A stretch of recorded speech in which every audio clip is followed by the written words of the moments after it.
They lied to us for 2,000 years. The serpent was not pure evil. The woman was not weak. And what we see in the world today is not random. It is the continuation of the oldest war in the universe, a war between those who reveal the truth and those who hide it. Today, we open an archive the church tried to seal for centuries. We will speak of what truly happened in the Garden of Eden and how that story is repeating itself right now in our cities, our nations, our very lives. If you are ready to discover the truth, like this video and subscribe to the channel, because what you are about to hear will change the way you see the world forever. Let us begin with what most people have never heard. In the ancient text that never made it into the official Bible, Eve was not deceived. She knew exactly what she was doing. The serpent was not a tempter. He was the one who revealed secrets the Creator wanted to keep hidden. Why does this matter today? Because the same struggle continues. Look around you. Who controls the flow of information? Who decides what we are allowed to know and what must be silenced? Who dares to label the truth a conspiracy theory? The first symbol of this war was the tree of knowledge, not an apple tree as we were told in childhood stories. The tree of the knowledge of good and evil. The tree that gave humanity the power to see reality as it truly is, without filters, without deception. Now imagine, what if someone did not want you to see the truth? What if there was a system that fed on our ignorance? A system that thrives when we remain blind? Today that system has names. Global corporations, media empires, political machines. They all play by the same rules written long ago in Eden. The second hidden detail is this. The serpent did not speak only to Eve. Ancient texts say he spoke to all the animals. He was a teacher, the one who opened their eyes. But after humanity was driven out of paradise, the animals lost the gift of speech. All of them except man. Why? Because mankind was meant to become the new voice of truth. We were meant to continue what the serpent had begun, to reveal secrets, to speak the words others fear to say. But what happened instead? We became listeners. We became those who trust without question. We became silent. Look at modern Europe. Look at America. How many questions are we forbidden to ask? How many subjects are taboo? How many truths are branded as extremism? This is not coincidence. It is a system built on the same principle as in Eden, to control access to knowledge, to control what people are allowed to think and to speak. The third secret of the archive is this. After the expulsion, Adam and Eve did not simply leave the garden. They were given a mission the churches never mention. They were told to return, not as sinners begging for mercy, but as those who had walked the path of knowledge to its end. The apocryphal writings declare, when man learns all that the serpent hides, he will stand equal with God. Not in power but in understanding, in the ability to see truth without veils, without deception. This is why every power in the world fights against enlightenment, against true knowledge, against those who dare to ask questions. The fourth secret concerns the very nature of the conflict. In sermons you are told it is a battle of good versus evil. But the ancient texts reveal another truth. It is a battle between control and freedom, between those who want to keep humanity in the dark and those who want to bring it into the light. The serpent represented freedom, the human right to know the truth and to decide for ourselves what to do with it. The creator represented control, the principle that someone else knows better what is good for you. That conflict continues today in every nation, in every system of power, between those who say think for yourself and those who demand obey and trust. Now, you know the first part of the forbidden knowledge. In the next episode, we will reveal the code of Eve, a code that allows women to see what men cannot, and how that code shapes modern politics. Now let us speak of what you were never taught in Sunday school. Eve was not a victim. She was chosen for the most important mission in the history of humanity. Why the woman? Why was it not Adam who took the fruit from the tree of knowledge? The ancient texts give an answer that will force you to rethink everything. The woman was created as the bearer of intuition, the one who could see what logic could not. Eve could distinguish the serpent's truth from the Creator's deception. Yes, you heard that correctly. The deception of God. In the Apocalypse of Adam it is written, the Creator warned that they would die if they ate the fruit. But the serpent knew they would not die. They would become wise. And that was the truth. Who spoke truth God, or the serpent. Adam and Eve did not die. They awakened. Their eyes were opened. They saw the world as it truly was. And now think of today's world. Who tells us the truth? Those in power? Those who control the money? Or those dismissed as conspiracy theorists? Look at the women in modern politics. Why are they feared so deeply? Why are the dirtiest campaigns launched against them? Because they still carry Eve's code, the ability to see what men overlook. Let us consider a few examples. Yulia Tymoshenko in Ukraine. Regardless of your political views, one fact remains. She was the only one who spoke openly about the gas schemes, long before they became obvious to everyone else. And what was done to her? She was imprisoned, branded a criminal, surrounded by scandal and hatred. This is no coincidence. It is a pattern that is operated from millennia. Another example, Hillary Clinton in America. Whatever your party loyalties, here is the fact.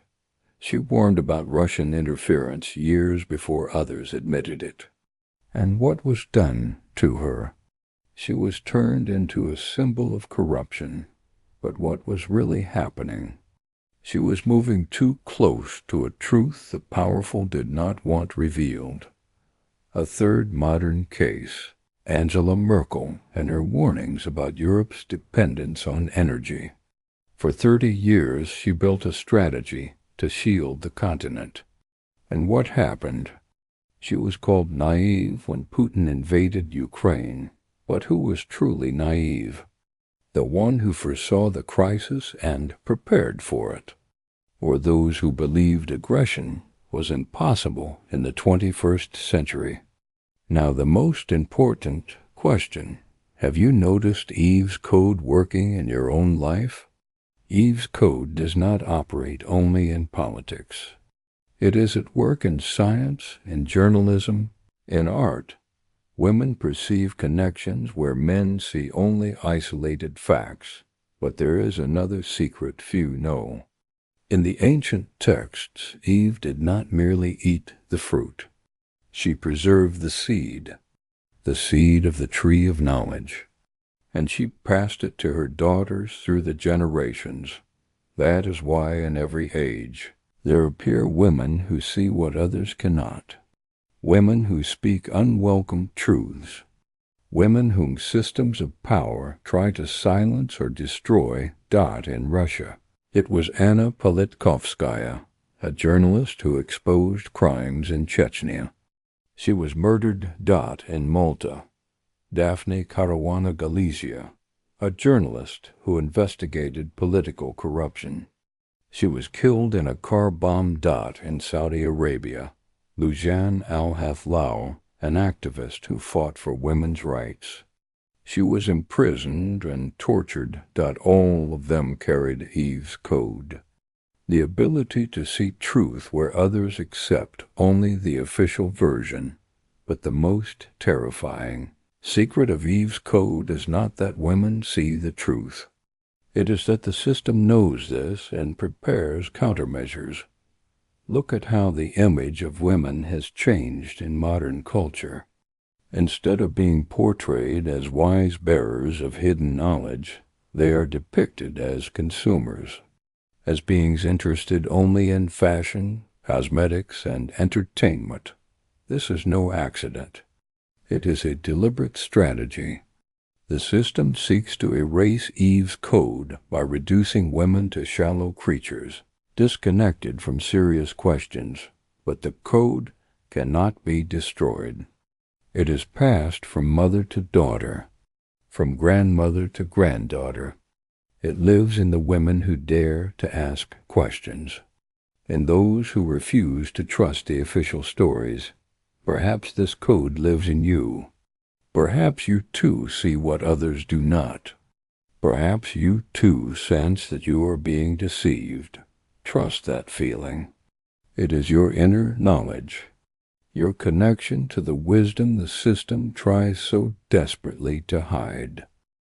It is time to speak about the most misunderstood figure in all of human history, the serpent, the one Christianity turned into a symbol of evil. Though the ancient traditions knew a different truth, the serpent was not a tempter.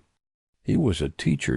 In the oldest texts, excluded from the canon of the Bible, the serpent is described as a being of wisdom, the one who possessed knowledge the Creator wanted hidden from mankind.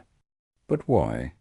Here is the question that will turn your understanding upside down. What if the Creator of the Bible was not the good God we were taught to believe in? What if he was the one who sought to keep humanity in ignorance? The ancient Gnostic writings declare it plainly. The serpent was a messenger of the true God, the God who desired that mankind discover the truth. And the Creator of Eden was an usurper, a ruler who wanted humanity to remain as his domesticated creatures. This explains everything. Why did the serpent speak? Because he was not an animal. He was an angel of light, sent to set humanity free. Look at the symbol of the serpent across cultures. In Egypt, he was the emblem of Pharaoh's wisdom. In Greece, the symbol of medicine and healing. In India, the image of Kundalini, the spiritual energy that raises man toward the level of the divine. Only in Christianity did the serpent become a sign of evil. And why? Because Christianity was fashioned as a system of control, a way to hold people in obedience to authority. Now look at the modern world. Who are those the system calls serpents today? Investigative journalists, whistleblowers of corruption, those who reveal state secrets. Julian Assange, Edward Snowden, Chelsea Manning. All of them were branded enemies. All of them pursued, silenced, or imprisoned. For what? For revealing the truth. These are the modern serpents, those who show humanity what the powers long to conceal. But there is a deeper layer to this story. In the ancient texts, the serpent did more than open Eve's eyes. He gave her a code that allows one to discern truth from falsehood, even when falsehood wears the mask of divine truth. That code works even now. Look at Russian propaganda. It drapes itself in religious symbols, speaks of defending Christian values. but those who carry the serpent's code see. This is not the defense of faith. It is the distortion of faith to justify aggression. Look at American politics. How many leaders quote the Bible? How many speak of God? Yet the serpent's code reveals, behind the sacred words often lies nothing but hunger for power and wealth. The most striking part of serpent symbolism is its ability to shed its skin, a symbol of transformation, a reminder that truth cannot be destroyed. Even if buried, banned, or persecuted, it always finds a way to return. The Soviet Union outlawed religion, yet faith survived. Nazi Germany tried to erase the truth of the Holocaust, but witnesses endured and told the world that today new systems seek to control information. Social platforms suspend accounts. Governments pass laws against so-called fake news, but truth, like the serpent, always finds a way to shed the old skin and appear again in new form. Another hidden detail about the serpent. In the Bible, it is written that he was the most cunning of all creatures of the field. But in the original text, the word used does not mean cunning. It means wisdom. The serpent was the wisest of all beings. He knew what others did not. He understood the true nature of the Creator and the real purpose of human creation. Humanity was not made to live forever in the captivity of paradise. It was made to become equal to the Creator, to know all that can be known, to surpass its Maker. That is why the serpent helped humanity take its first step toward freedom, a step the Creator tried to forbid. And that is why today, those who continue the serpent's work face the very same resistance. The systems of power do not want humanity to be wise. They want to keep mankind in managed ignorance, but the spirit of the serpent lives. It lives in everyone who dares to ask questions, in everyone who doubts the official story, in everyone willing to shed the old skin of deception and see the world with new eyes. And now the question for you: do you feel the spirit of the serpent within you? Are you ready to face the truth, even if it destroys your old vision of the world? The tree of the knowledge of good and evil, the most mysterious symbol in the entire Bible, the point around which the very first information, war in human history began. What did this tree really represent? Why was the Creator so afraid that humans might taste its fruit? And why has that same fear echoed through every system of power for thousands of years? The answer is simpler than you think.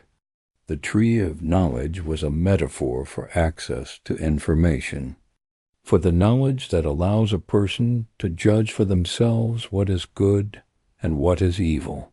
Think of it. As long as Adam and Eve did not know the difference between good and evil, they were completely dependent on the Creator. He told them what to do, and they obeyed. They were the perfect subjects. But what happened when they tasted knowledge of good and evil? They began to evaluate the Creator's actions on their own, and they saw that not everything He did was good. That is the greatest fear of any power. When people begin to think for themselves, they cease to be controllable. Now, look at the modern world. The Internet is the new tree of knowledge, a place where anyone can access information, where anyone can discover the truth about what is happening in their nation and in the world.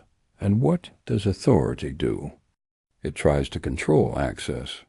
It builds algorithms that show people only what the system wants them to see. It blocks websites. It bans social networks. In China, Google and Facebook are blocked. In Russia, Instagram and Twitter are banned. In Iran, the entire internet is sometimes shut down. Why? Because information is the modern fruit of the tree of knowledge. But the most revealing part is not how dictatorships fight against information. It is how democracies do the same. The United States created mass surveillance through the NSA. Europe passed laws against so-called fake news that allow inconvenient information to be removed. All of this is done in the name of protecting people from disinformation. But who decides what is disinformation? The very same people that information might expose. Take one example. When the COVID-19 pandemic began, any suggestion that the virus might have come from a laboratory was branded a conspiracy theory. Social platforms deleted such posts. Scientific journals refused to publish them. And what happened 2 years later? Even official institutions admitted the lab origin theory had the right to be considered. How many accounts were banned? How many doctors lost their jobs? How many scientists were ruined professionally? All for saying what later proved to be a possible truth. This is the modern expulsion from paradise. Those who dare to taste the fruit of the modern tree of knowledge are cast out of social media, out of universities, out of professional communities. The second parallel is even clearer. In the Bible, after eating the fruit, Adam and Eve realized their nakedness. They saw they had been deceived. What happens when people learn the truth about their governments, about the corporations they trusted, about the media they believed? They begin to feel ashamed of their gullibility, ashamed of their naivety, ashamed of their willingness to believe what they were told. And authority responds. Return to ignorance. Trust the experts. Do not ask questions. Obey official sources. But there is another detail almost no one mentions. The Creator did not destroy the tree of knowledge after Adam and Eve were expelled. He placed a cherub with a flaming sword to guard the way. Why not destroy it? Because he knew sooner or later someone else would try to taste its fruit. And that access had to be controlled. The same thing happens today. Power does not erase information entirely. It controls access to it. It builds complex systems of censorship. It ensures that truth is available only to the chosen few. There is another aspect of the tree of knowledge worth remembering. In the Bible, there were two special trees, the tree of knowledge and the tree of life. After humans tasted the fruit of the first, the Creator denied them access to the second. Why? Because one who holds both knowledge and eternal life becomes equal to God.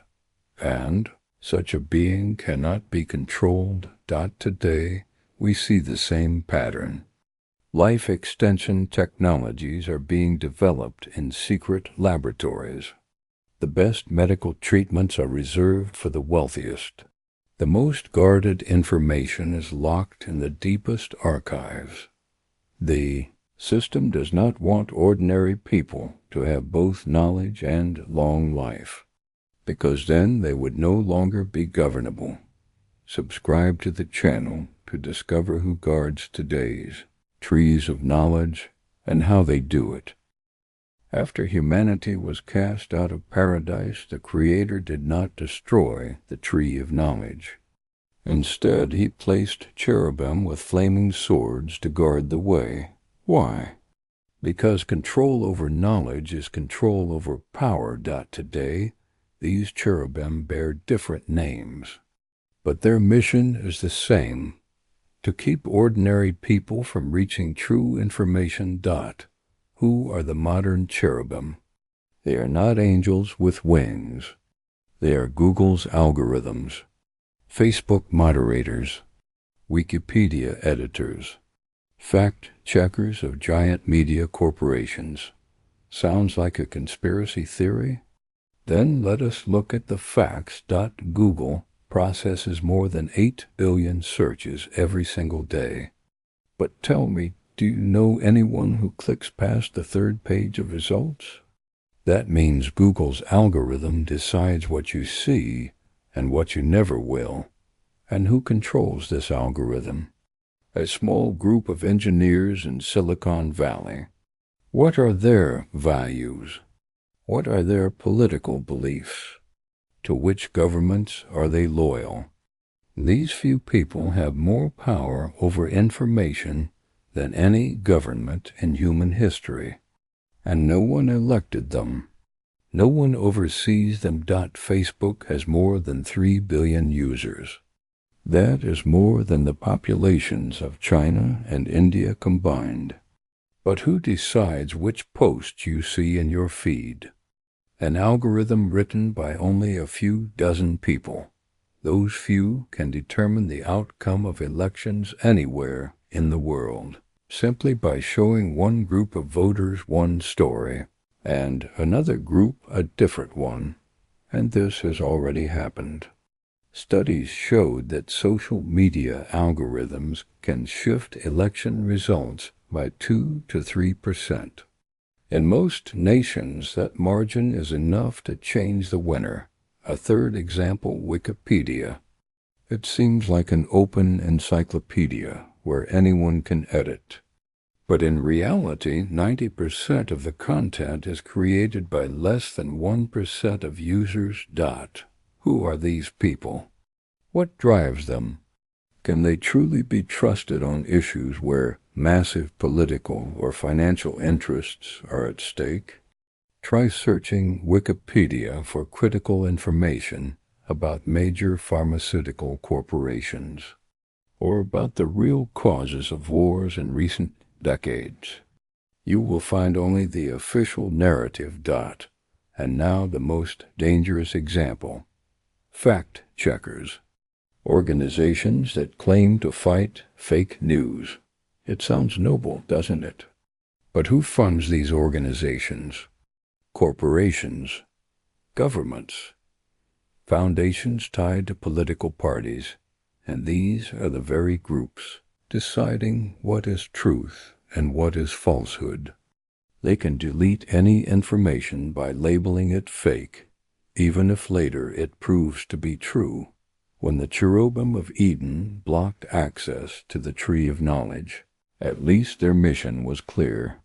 But the modern Cherubim operate under disguise. They say they are protecting us from disinformation, when in fact they are protecting the system from the truth. The best example is the story of Hunter Biden's laptop. When the New York Post published files about alleged corruption just 1 week before the election, every major social platform blocked the story. Twitter even suspended the New York Post's account. Facebook restricted the reach of the report. Fact-checkers declared it Russian disinformation, and what happened a year later? Even liberal media outlets admitted the information was authentic.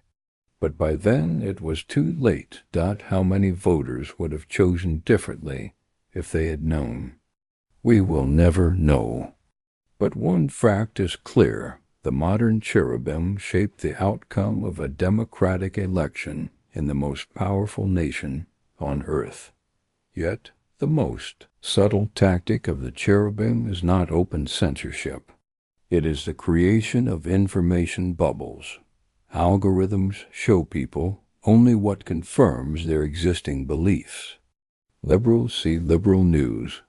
Conservatives see conservative news. No one sees the whole picture. No one questions their assumptions, and that is the most effective form of control.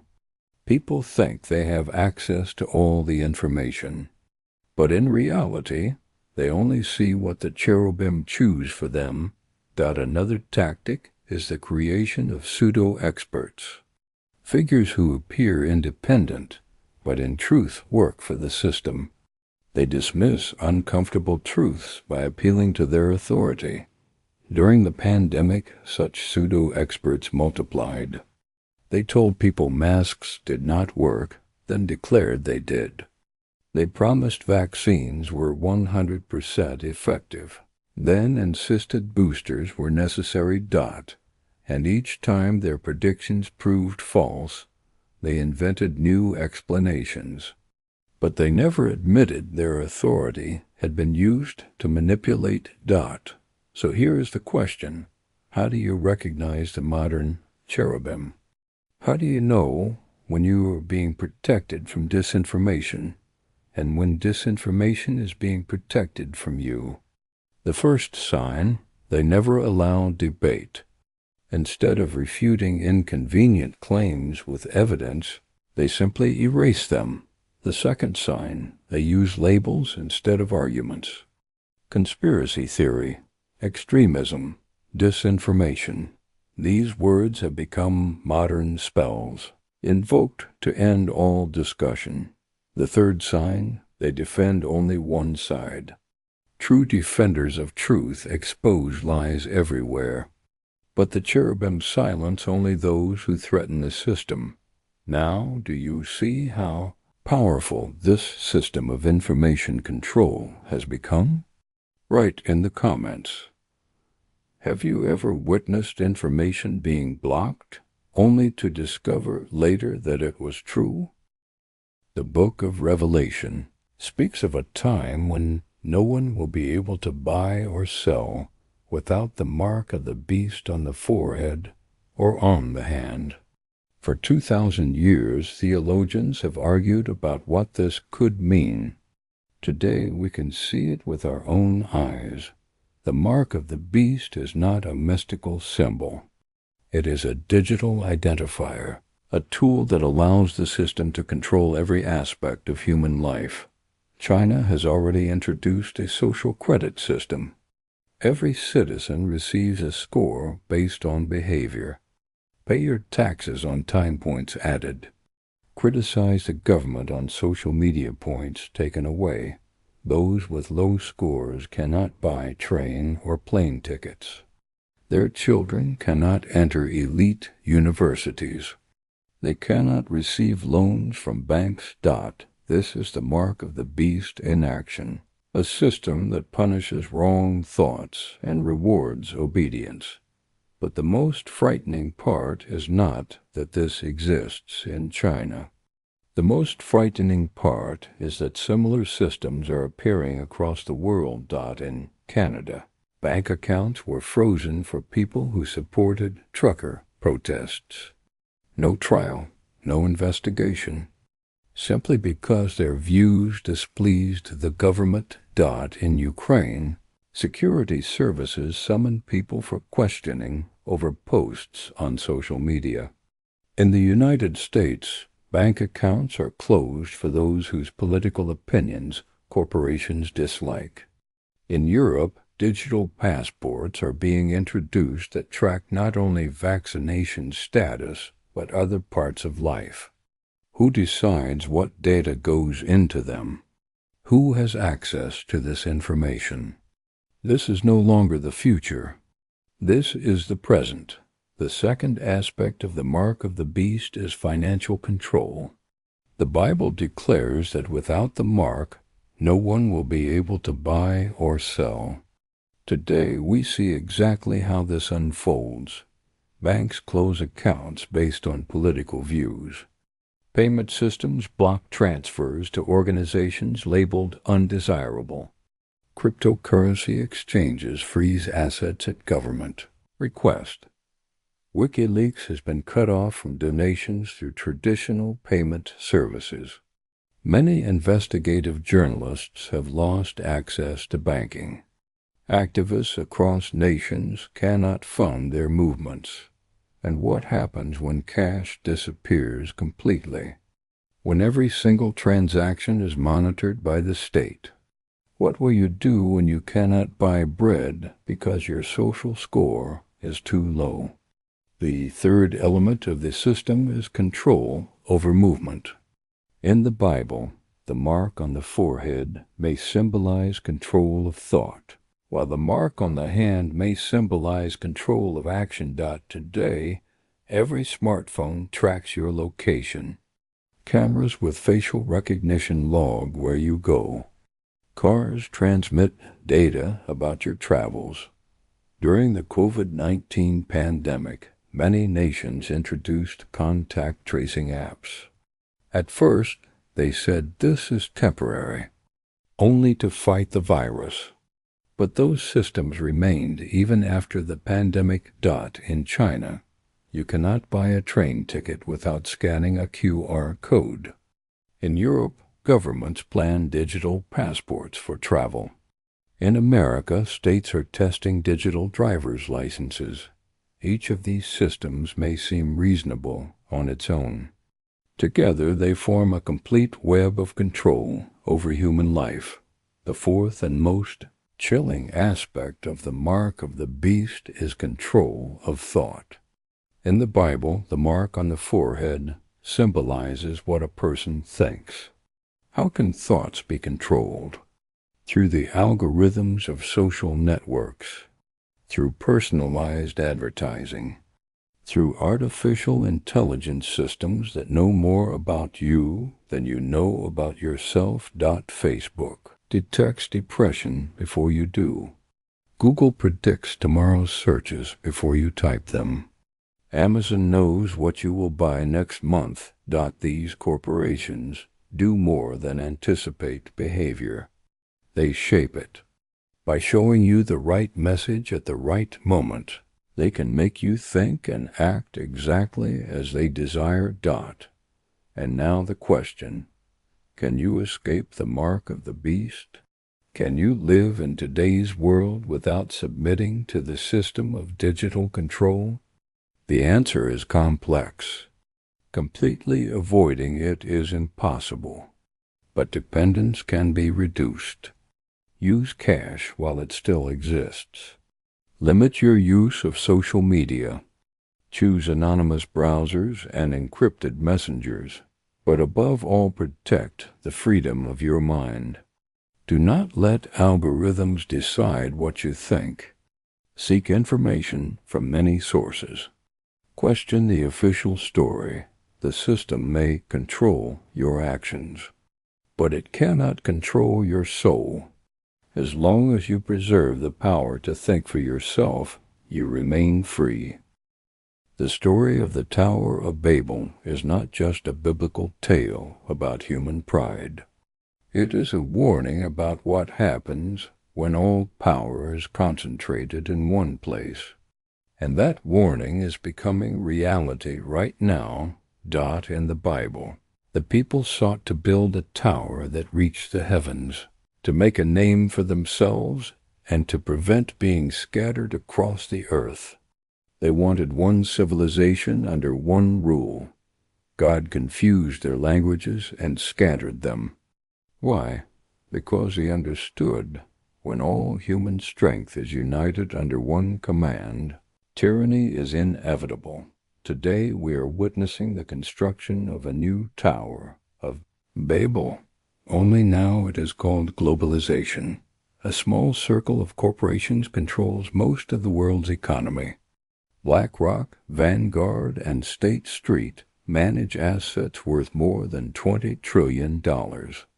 That is greater than the combined GDP of the United States and China. These corporations are the largest shareholders in nearly every major company on Earth. They control banks, media outlets, pharmaceutical giants, and technology empires. This means that true power does not belong to governments. It belongs to a handful of financial managers. Men and women no one elected. Men and women no one can restrain. The second level of this new Tower of Babel is technological platforms. Google, Facebook, Amazon, Microsoft, they have built the digital infrastructure modern life cannot exist without. These companies know more about every human being than any intelligence agency in history. They can shape the thoughts of billions at once. They can shut down entire sectors of the global economy. The third level is international organizations. The World Bank, the International Monetary Fund, the World Health Organization, the World Economic Forum. These bodies make decisions that affect the lives of billions. But who controls them? The very same interests that control the global corporations, the same families, the same funds, the same circles of power. It forms a closed loop of authority. Financial corporations control the technology platforms. Technology platforms shape public opinion. Public opinion pressures governments. Governments bow to international organizations, and those organizations are guided by the same financial powers. This is the modern Tower of Babel, a system where all crucial decisions are made at the top, while ordinary people are left only to obey. But the most frightening part is not that this system exists. The most frightening part is that it creates the illusion of diversity and choice. It seems the world has many countries with many governments, many political parties with opposing views, many media outlets with different perspectives, many corporations that appear to compete, but look deeper. Behind the facade of variety stand the same centers of power. The same people decide the direction of economics, politics, and culture. Consider one example, the COVID-19 pandemic. It appeared that nations made different decisions about lockdowns, masks, vaccines. But in truth, nearly all followed the recommendations of the World Health Organization. And who funds the WHO? The very pharmaceutical corporations producing the vaccines. Another example, climate policy. It appears to be a grassroots movement, led by activists and scientists. But who funds the climate organizations? The very corporations profiting from green technologies. A third example, censorship on social media. It appears platforms make independent choices, but they all enforce the same lists of banned topics, the same criteria for what counts as disinformation. How can this be? Because behind them stand the same consultants, the same think tanks, the same sponsors. But there is good news. The story of the Tower of Babel ended with its collapse. God scattered the builders by confusing their language. They could no longer understand one another, and today we see signs of the same. The global elite is losing control over information. The Internet allows people to speak directly, bypassing traditional media. Nations are beginning to break from global standards. Russia created its own payment systems. China is building an alternative internet. Europe is passing laws against American tech giants. The new Tower of Babel is beginning to crack. The only question is, will ordinary people be ready when it falls? Perhaps you already see the fractures around you. Write in the comments, what, in your view, could bring down the modern system of global control? For most people, the word apocalypse means the end of the world, catastrophes, wars, natural disasters. But in its original meaning, the word is something very different. Apocalypse means unveiling, revealing what was hidden, and that is what is happening right now. We are living in the age of the apocalypse. Not because the world is ending, but because truth is finally rising to the surface. For thousands of years, systems of power kept humanity in darkness. Religious institutions concealed the real texts. Political elites hid the true causes of wars. Corporations suppressed the true consequences of their actions, but today that scheme has been broken. The Internet has made information accessible. Whistleblowers release secret documents. Independent journalists uncover what traditional media refused to touch. We now see the true causes of wars, the real maps of corruption, the genuine methods used to manipulate public opinion. This is the apocalypse, the moment when the veil falls, and humanity sees the world as it truly is. The book of Revelation describes this process as a series of seals, each one broken to reveal a hidden mystery, a deeper layer of how the world really works. The first seal: economic manipulation. Humanity has discovered that financial crises are often manufactured, that central banks print money not for growth, but for the enrichment of elites. The second seal: political manipulation. People have seen that elections can be bought, that the media serve not society, but those who fund them, that democracy itself is often only the illusion of choice.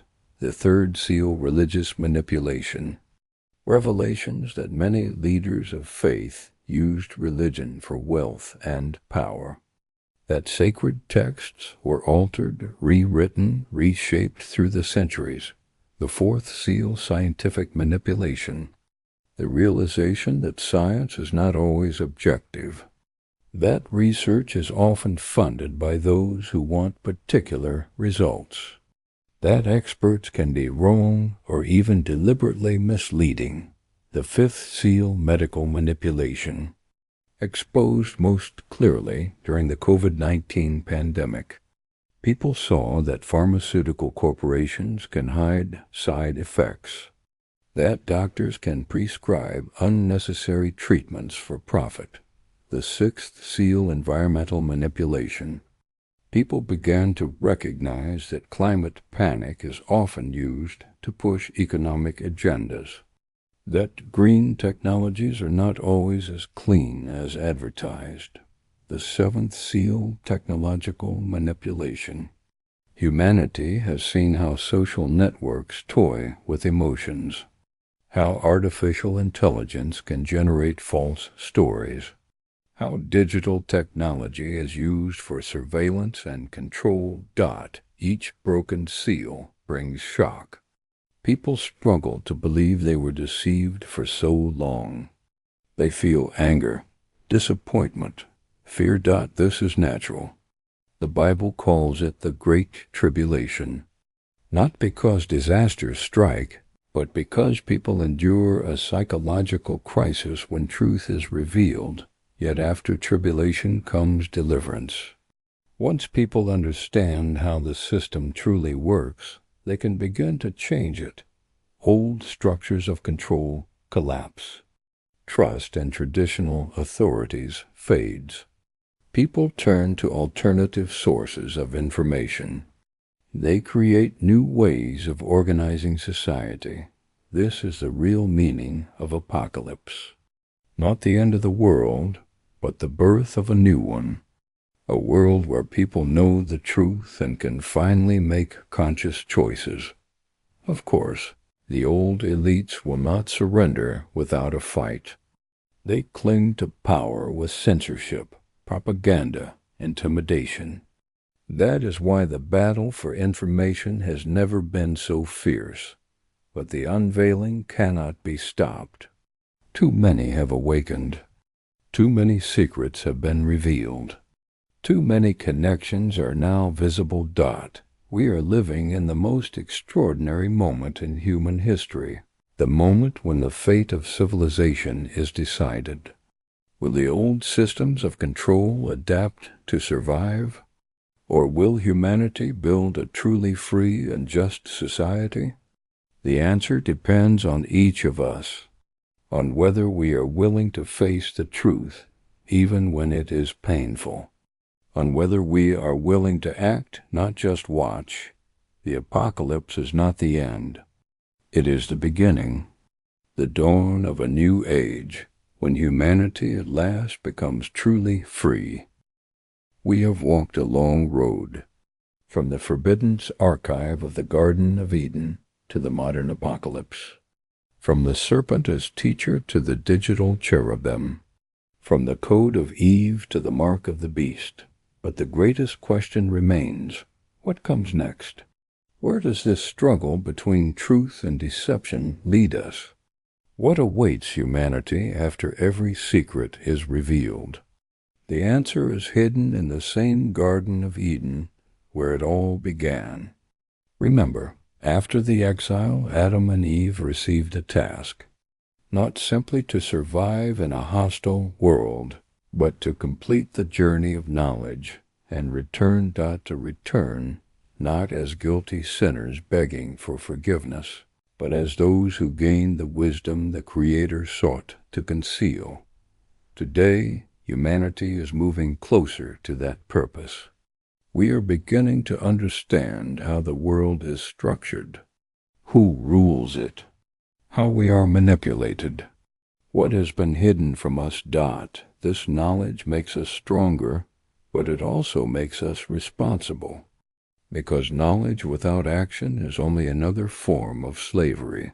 The serpent gave Eve not only a fruit from the tree of knowledge, he gave her a choice between comfortable ignorance and difficult truth.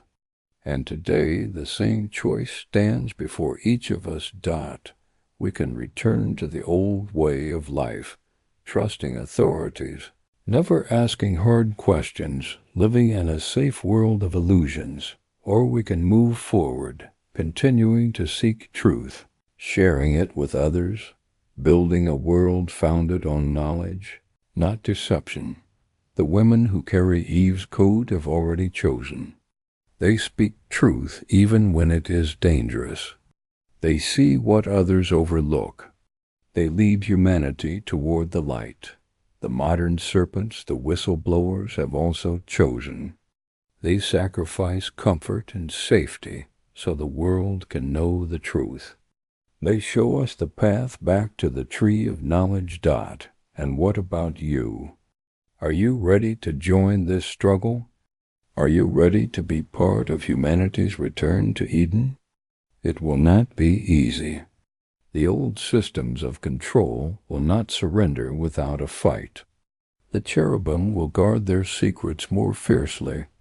The mark of the beast will grow even more absolute. But we have what they do not. We have truth on our side. And truth, as we have learned in this story, always wins in the end. Perhaps not today, perhaps not tomorrow, but sooner or later every veil will fall. Every secret will be revealed. Every lie will be exposed. And then humanity will finally return to the place where its journey began, to Eden. But not the paradise of ignorance we once left behind. A new Eden, an Eden of wisdom and freedom. Write in the comments, do you feel that you are living in the age of revelation? Do you see the signs around you that the old world is crumbling while a new one is being born? Share this video if you believe others must also know this truth, because every awakened soul brings us closer to the moment of return. Subscribe to this channel so you will not miss the new revelations. We have only begun to open the archives hidden for thousands of years. And remember, you are not alone. Across the world, there are people who see the same patterns, who understand the same connections, who are ready to fight for truth. Together, we are stronger than any system of control. Together, we can build a world where every person has access to knowledge, where no one can bury the truth, where freedom of thought is sacred. This is our mission. The mission of a generation living in the age of great unveiling. The mission of those who carry within themselves the code of Eve and the spirit of the serpent. We will return to Eden, not as obedient slaves, but as free beings who have gained wisdom and claimed the right to truth. I apologize for any technical errors or imperfections in this video. The narration was generated with artificial intelligence, so there may be flaws in pronunciation or tone. If you notice mistakes, please write about them in the comments. That will help improve the quality of future videos. Thank you for your attention and for standing with us in the search for truth.